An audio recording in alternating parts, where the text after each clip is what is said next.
extemporaneously to groups of people. I have some notes because this set of remarks is so much more important than teaching college students. So I'm going to, please excuse me, but I have to refer to this at times. I was already introduced, so I don't have to tell you who I am. I have the profound honor of being Lauren's father.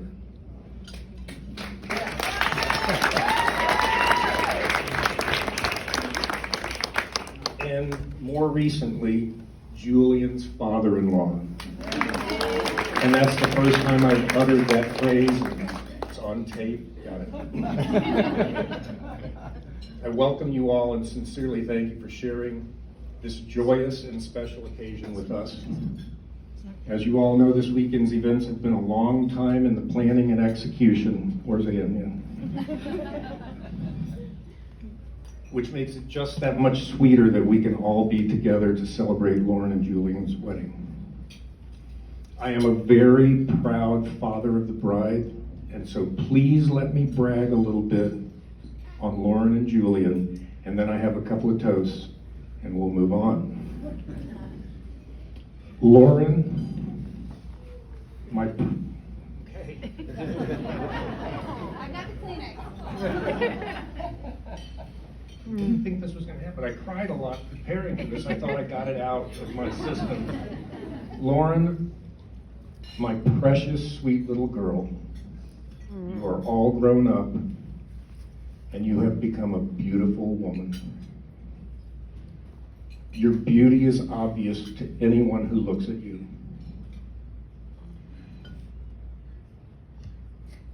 But the beauty, the depth of your beauty, or if you will, the beauty of your depth, is a special gift reserved for people who know you. And that's the people in this room.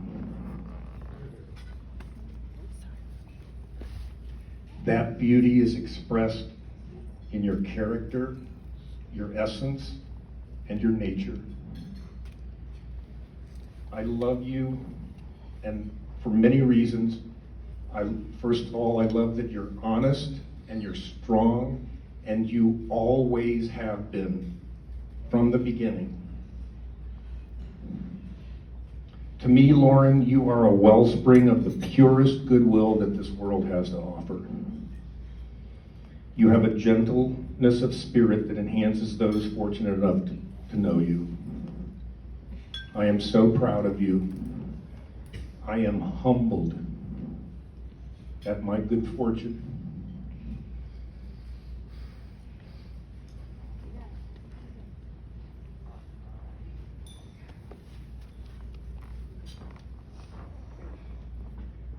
To have you in my life. I'm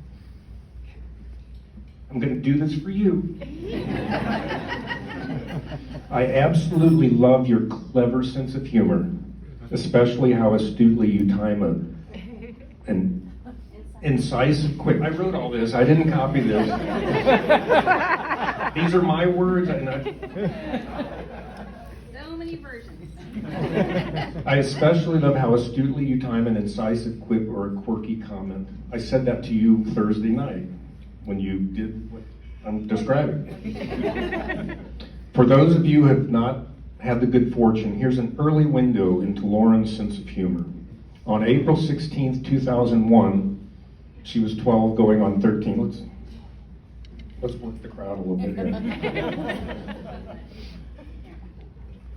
She handed me this book, self-produced and published and bound by Lauren, the title of which is How to Be a Good Dad.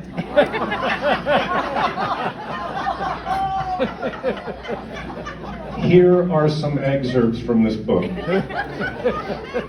One chapter, and by the way, the chapters are one sentence long. Always say yes to your child if they want something.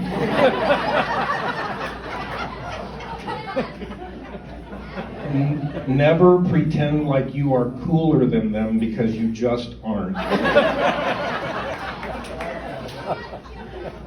Always know that you're probably smarter than them unless your name is John. But never tell them that because it is just mean. Be nice all the time. Be their servant if they want you to be their servant. So, Lauren, in my opinion, Lauren has an astute sense of humor, but it's also true that Lauren can be quiet and reserved at times. But let's face it, that makes for one hell of a good listener. If you have a conversation with Lauren, she will remember what you talked about. When you look at her, it is obvious that she is processing what you were saying in that moment. She's not inclined to muscle the microphone out of your hand, but if you pass it to her, she'll inevitably be interested in what you'll be inevitably interested in what she is saying. And I love that about you, Lauren. Lauren, I'm so proud of your artistic talents and accomplishments. You have a keen sense of design and an aesthetic appreciation for art and beauty, and it shows in all of your work. Just so you know, everybody, Lauren won several awards at the McLean County Arts Center's annual art exhibitions. Check out Pencil Horse if you've never seen it. I loved your senior photography exhibition at Butler University. By the way, I was thrilled that you decided to attend my alma mater. It made for a remarkably fun 4 years of visiting you and reminiscing and being with college friends. We're Right there. right there. I love that there is a word that so readily and recurringly came to my mind when I began composing these remarks, and that word is thoughtful. You are thoughtful. It occurred to me that, Lauren, you make the word thoughtful a kind of verbal hologram. And how many speeches have you heard recently where they use the word hologram, by the way? Turn it one way and it means being considerate, kind-hearted, or caring. And Lauren is all of those. Turned another way, it means being careful, meticulous, or thorough. And Lauren is all of those. Turned again, and thoughtful means being pensive, contemplative, or introspective, and Lauren is all of those. I'm reminded of an early example of the contemplative Lauren. I don't have to look at notes for this, I've told this story a million times. Lauren was probably, I'm guessing, 4 years old. We're driving down the street. I looked over at her and she was deep in thought. Her brow was furrowed and she was thinking seriously about something. And I keep driving, and she turns, and she says, "Dad, your nose must be filled with boogers."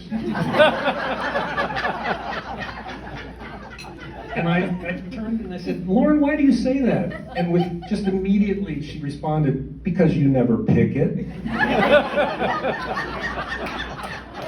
I didn't want her to see my smirk because I didn't want her to think that I thought that was not a really insightful observation. And I also remember thinking to myself, Lauren, if you only knew. Lauren was never into conspicuous consumption. She wasn't a greedy, needy child. Buy me this, buy me that. Honestly, it was the other way around. Or I mean, it was not that. But when she wanted something, she was a formidable force. When she was 5 or 6, she wanted a cat. There had been some pretty rugged negotiating about this over a period of time. One day she delivered the following note to me, and here's the note. And for context, you have to know that I collected antique Persian rugs for many years. This is what the note says. "You don't know how much I want the cat.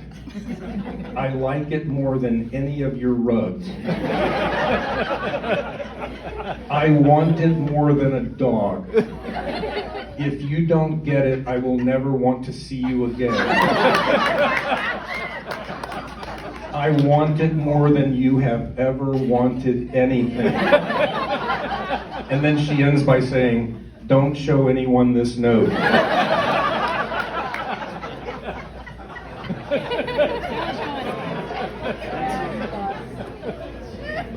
Okay, so now let's turn to the present.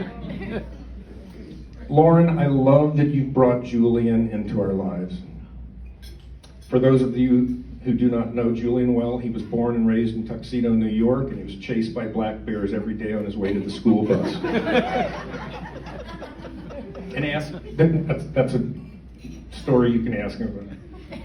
He is a very talented motion graphics designer, and he is one kick-ass drummer. He's got chops, baby. And I told the drummer of the band who I saw out in the lobby, I said, I'm just going to say one thing to you. The groom is a kick-ass drummer. I don't know. So we'll see what happens.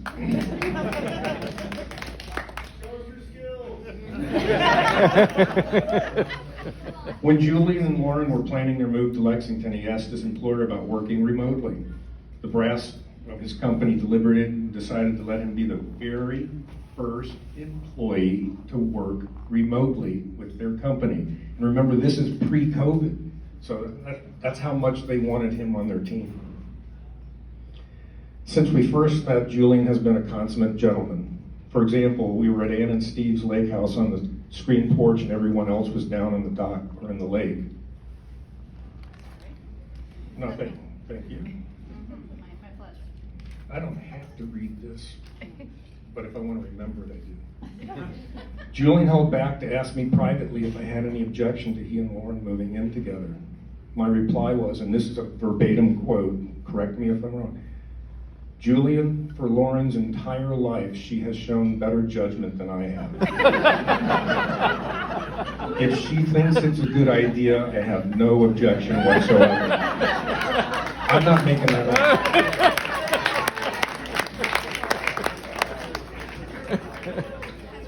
A little later, a few years later, he arranged to meet with me the day before he proposed. This was Christmas Eve. And we had the most wonderful 2-hour lunch chat. The bromance had blossomed and was flourishing, and I cherished that. So thank you, Julian. And I know you did it out of respect, and I really, really appreciate it.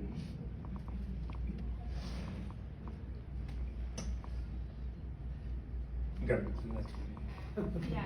I also want to thank you for showing the kindness and love that I have observed when you are with Lauren. I know you love her, and I know you want what is best for her. So I thank you for that from the bottom of my heart. I really do. Okay, now I'm going to wrap up my remarks by proposing 4 toasts. So pace yourselves, people. Lauren and Ann, what a team.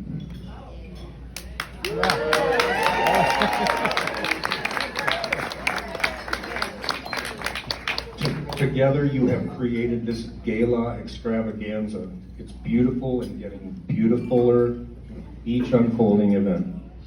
Here's to all your effort, style, grace, and attention to detail that is making this weekend of celebration so special and memorable.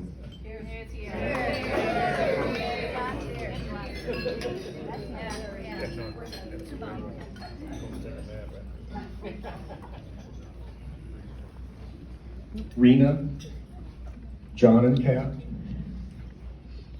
John and Katie, Anthony and Adeline. It has been a pleasure meeting you and spending time with your part of our extended family. What a blessing it is to bring together families who are sharing their love and good wishes for Lauren and Julian's happiness, for the fulfillment of their plans and dreams together, for bountiful garden harvests. That's a little self-serving. That coleslaw. And for lots of sous vide short ribs. Here's to the Mancusos and their continued role in Lauren and Julian's lives together.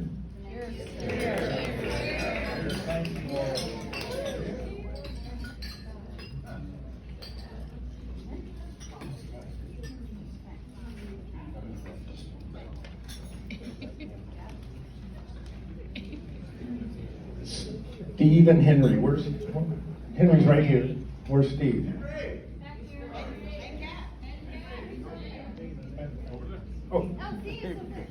Stephen Henry, I truly appreciate the positive role you have played in Lauren's life. You both are so special to her, and it's just obvious to me. And by the way, Elizabeth and I have really enjoyed spending time with you both over the years, and we look forward to as much more as possible. And of course, your contributions to who Lauren is are immeasurable. But that doesn't mean they're not noble.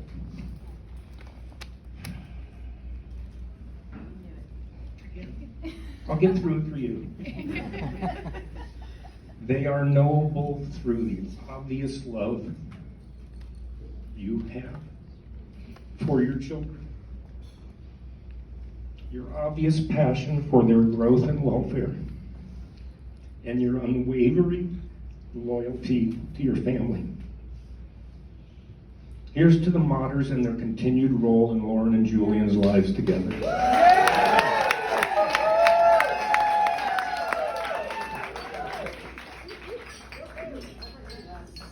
Julian, welcome to our families and our friendship networks.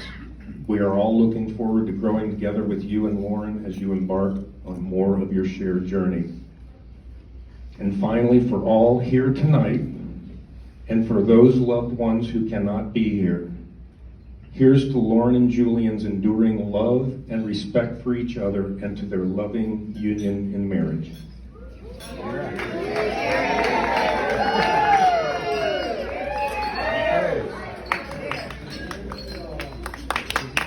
Thank you, everybody.